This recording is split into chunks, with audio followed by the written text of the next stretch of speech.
Welcome back in my YouTube channel HRSB education and motivation. साथियों, mid day meal यानी MDM का बदला हुआ मेनू। अब दोपहर के खाने में बच्चों को ये चीजें देने की तैयारी में यूपी सरकार। कस्तूरबा गांधी स्कूलों में 43 पुरुष कर्मचारी किए गए बाहर, जानिए वजह।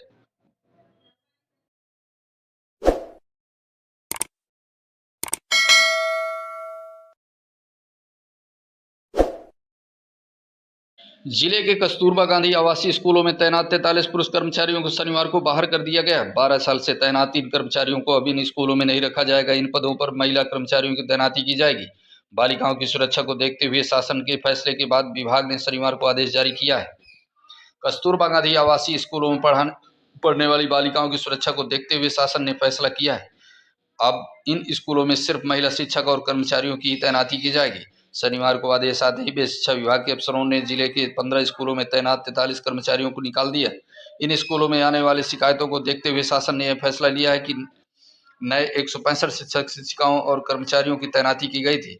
इसमें 122 महिला कर्मचारी और 43 पुरुष थे। पुरुषों में अधिकांश चौकीदार, पुरुष चपरासी और लेखाकार थे। पुरुष शिक्षकों को पहले ही बाहर किया जा चुका है। 12-12 घंटे की सेवा देने वाले कर्मचारियों को शनिवार को बाहर किए जाने से उनके समक्ष आजीविका की समस्या खड़ी हो गई है। मध्याह्न भोजन योजना मिड डे मील स्कीम के तहत लखनऊ उत्तर प्रदेश में सरकारी स्कूलों के छात्रों को बेहतर पोषण के लिए सरकार ने सप्ताह में कम से कम एक बार बाजरे की रोटी और खिचड़ी देने की तैयारी की है, जिसकी शुरुआत जल्द हो सकती है। वर्ष 2023 को अंतर्राष्ट्रीय मोटा अनाज वर्ष घोषित किया गया है। इस संबंधी प्रस्ताव भारत सरकार ने पेश किया था, जिसे संयुक्त राष्ट्र महासभा के 75वें सत्र और एफओ खाद्य और कृषि संगठन शासी निकाय के सदस्यों द्वारा अनुमोदित किया गया था। राज्य भर के 1,42,000 स्कूलों में छात्रों को मोटा अनाज आधारित भोजन परोसा जाए। उत्तर प्रदेश में स्कूल शिक्षा महानिदेशक श्री विजय किरण आनंद जी ने कहा कि मध्याह्न भोजन योजना में मोटे अनाज को शामिल करने के संबंध में हम जल्द ही केंद्र सरकार के अधिकारियों के साथ बैठक करेंगे।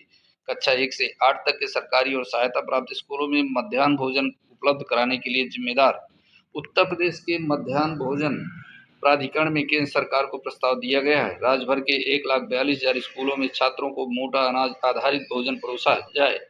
योजना के मुताबिक मध्याह्न भोजन में छात्रों को बाजरे की रोटी या खिचड़ी परोसी जाएगी। इसके साथ सब्जी या मूंग की दाल दी जाएगी। इसके लिए मध्याह्न भोजन प्राधिकरण को अनुमानित 65,000 टन मोटा अनाज खरीदने की जरूरत है। वर्तमान में सप्ताह में 6 दिन बच्चों को सब्जियों या प्रोटीन के साथ गेहूं या चावल से बने व्यंजन परोसे जाते हैं। मध्याह्न भोजन में बाजरा को शामिल करने की योजना की यूपी कृषि मंत्री जी ने कहा की थी। घोषणा उत्तर प्रदेश के कृषि मंत्री श्री सूर्य प्रताप शाही जी ने हाल ही में मध्याह्न भोजन कार्यक्रम में बाजरा को शामिल करने की योजना की घोषणा की थी।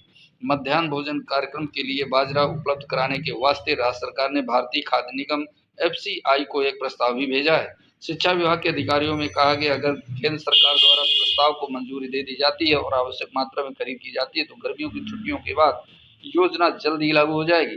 अभी तक उत्तर प्रदेश में मध्याह्न भोजन का कुल बजट लगभग 3,000 करोड़ रुपए है।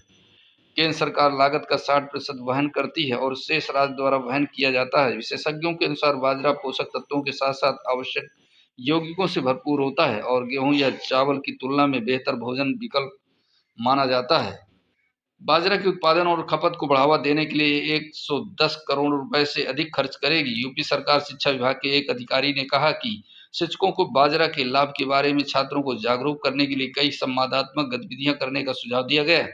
इससे निश्चित रूप से उनके बीच इस अनाज की स्वीकार्यता बढ़ेगी। उत्तर प्रदेश सरकार ने यह भी घोषणा की है कि वह इस वर्ष राज्य में बाजरा के उत्पादन और खपत को बढ़ावा देने के लिए 110 करोड़ रुपए से अधिक खर्च करेगी। कृषि योजना के संयुक्त निदेशक श्री जगदीश कुमार जी ने कहा कि राज्य में बाजरे के उत्पादन और खपत को बढ़ावा देने का कार्यक्रम 2027 तक चलेगा।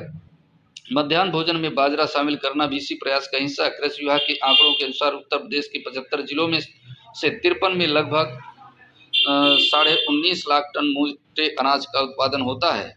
यदि आप चाहते हैं इस प्रकार की अपडेट्स आपको मिलती रहें तो चैनल पे जुड़े रहिएगा।